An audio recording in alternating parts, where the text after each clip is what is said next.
We're back with the most news in the morning. It's coming up at 27 minutes after the hour, which means your top story is just about 3 minutes away now. First, an AM original, something that you'll see only on American Morning.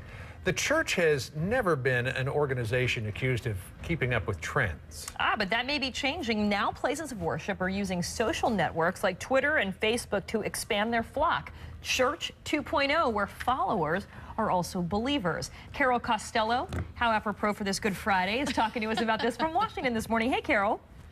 Good morning. At first blush, it sounds kind of silly. The Church of Facebook, I mean, come on, log on to Facebook and find God, really? In the same place you'd find mafia wars? Don't you hate mafia wars? But anyway, you'd find God in the same place you'd find mafia wars and a way to feed a baby giant octopus. But Church 2.0 is coming of age thanks to some powerful people. God's house, a place with far less room than, say, a church on Facebook. How many parishioners do you hope to gather in the Church of Facebook? You know, it's literally unlimited.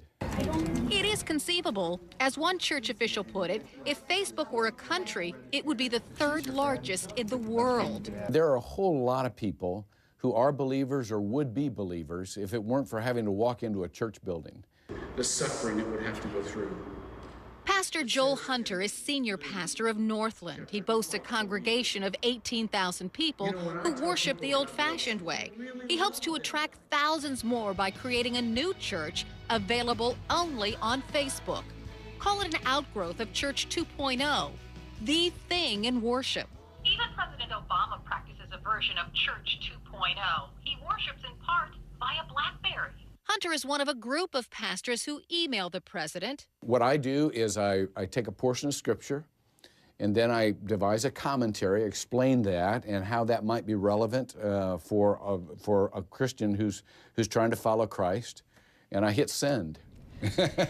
And there it is. Hunter has lately sent passages from the Gospel of Mark. The lessons are always relevant to anyone, anywhere. And so what applies to you and I also applies to him because he's a person. He's not just the president, he's a person. Pastor Hunter's emailed sermons are just one way the president worships outside of a traditional church. Some insist this can be an effective way to God. Others aren't so sure. John Acuff uses a satirical blog called Stuff Christians Like to inspire spirituality online. I think the internet's a great starter. I don't know that it's the best finisher. Like other relationships that start online, like the dating service, Match.com. Eventually, the people that meet on Match go to dinner. You know, eventually, when you interact on Craigslist to buy something, you go to that person's house. In every other interaction online, there's some level where you take it real if it's meaningful and significant. If that happens, then the world of Church 2.0 will be more than an online success. In a country where fewer and fewer people feel the need to go to church at all. The idea here, John and Karen, if you feel uncomfortable or you feel like a sinner just walking into a church, you could attend church online, on Facebook, with your friends. As Pastor Hunter told me, a building means nothing. You can worship anywhere. What's that website, too? Godtube.com, right? Where they actually bring church services into you. Yeah, there's lots of different ways you can find God online if that's what you choose to do.